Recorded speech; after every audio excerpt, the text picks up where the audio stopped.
of course, given my luck and just about anything that can go wrong with a Tesla has happened to my Tesla, or one of my Teslas, I had the strange outage of a windshield washer fluid pump going out. And surprisingly, and I can't believe this whatsoever, despite the complete uselessness of Tesla's new national call center phone support, after 3 hours I was finally able to talk to somebody at a service center, and they actually did sell me a windshield washer pump. And not just that, I have one of the rare Teslas that the windshield washer pump is not built into the tank. So instead of an extremely expensive tank replacement, I can replace just this simple little pump. And apparently the process of reasoning to try and figure out the problem, the conclusion was about a 90% chance just the pump. There is no fuse specifically for the windshield washer tank, and if the wipers themselves are working, the control module, chances are, is just fine.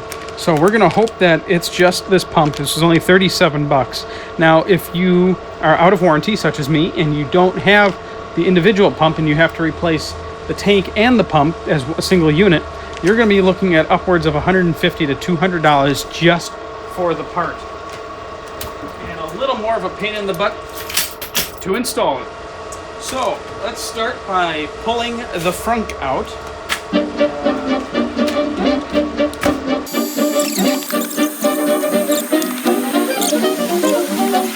If you don't know who I am, I'll tell you so you understand. If you don't know who I am, I'm the melody man. I'm the melody man. If you don't know who I am, I'll tell you so you understand. If you don't know who I am, I'm the melody man. I'm the melody man. If you don't know who I am, I'll tell you so you understand. If you don't know who I am, I'm the melody man. Nothing ever as easy as it should be, of course. My 90D apparently is considerably more different than my old 60 kilowatt Model S, probably given that it's got the motor in the front. So instead of being able to reach it from the inside, I had to take the wheel off, and we'll have to remove the wheel liner.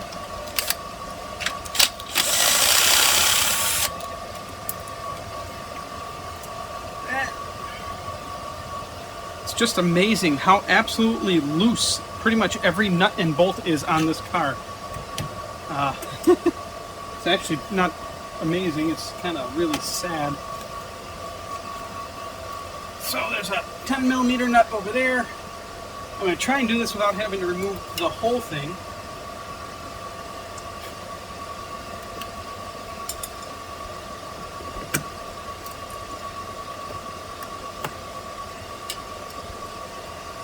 Of course, yes, it has been raining and everything is drenched. Alright, well that's cracked. Okay, that's two. Oops.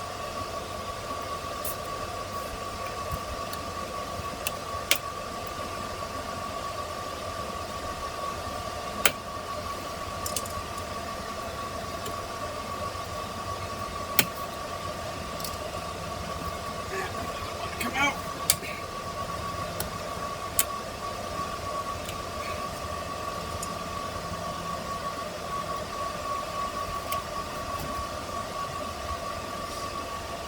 Three.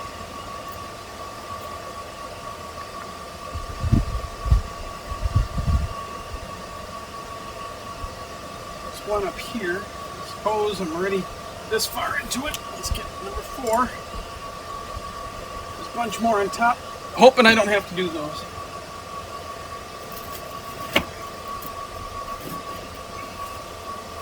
Oh yeah, that sucker's drenched. Holy crap. Maybe it's not as bad as I thought.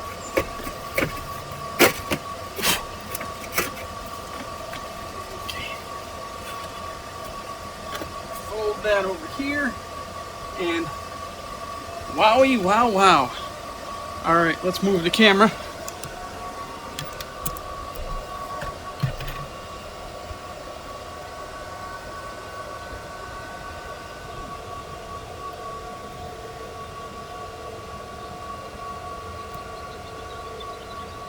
That's it right there. So, let's move you guys back so I got room to do my thing. I love this new stabilizer stick. That's completely loose as hell. Big surprise. Can even access the turn signal side marker. Alright, so how do we pop this bugger off here?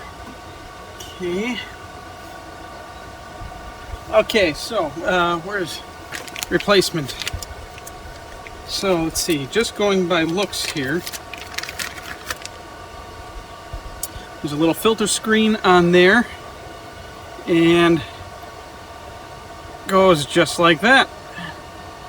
Different part number. Looks exactly the same though. So that goes to here. This literally pops into the tank. Let's disconnect the electricals first. Yep. Alright, electricals are disconnected. Let's move those over here so they do not get wet. Okay, now excuse my head coming in here, but don't have too much of a choice, and holy crap, their routing for the water lines is horrible. Alright, well, I'm probably going to get a little wet because I have a absolutely full tank of fluid right now. So let's...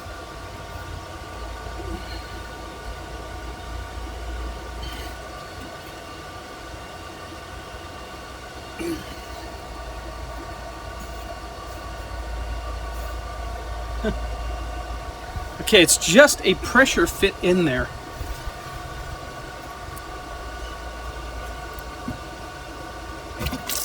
Yep, here it all comes.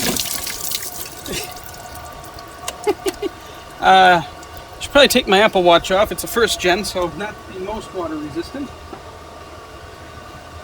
So as you can see, I now have my finger in the washer tank. Yep. Replacement.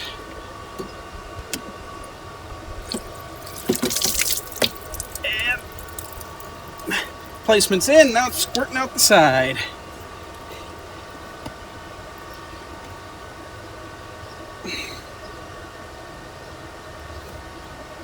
Well, nothing I can do about it.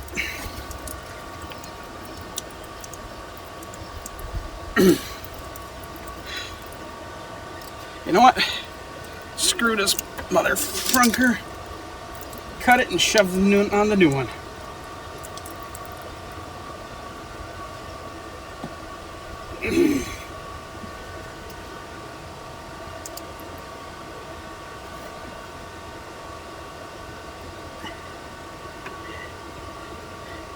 There we go. That's on. This is the dirtiest I've gotten working on a car in 5 years.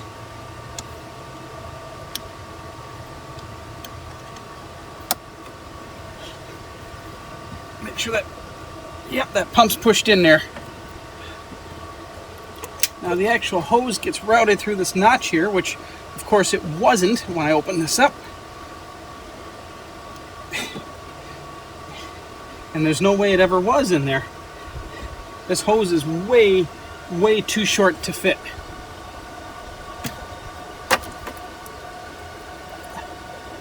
Shit, now I'm leaking up here.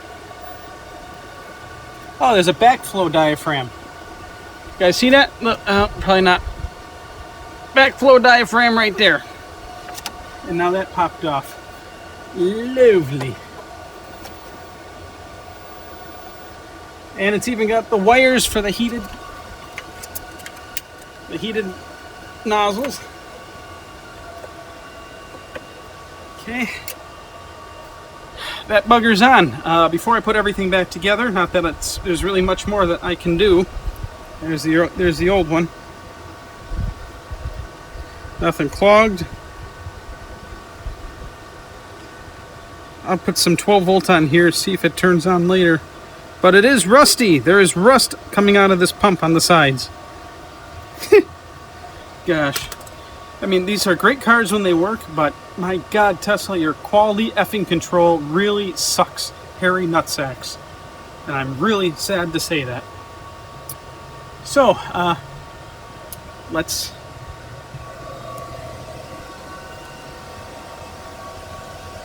give this a try here.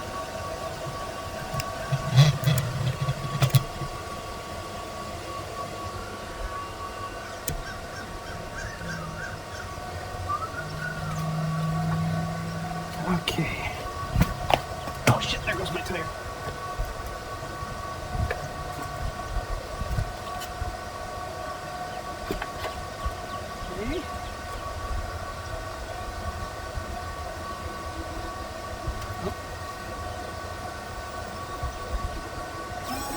Oh shit.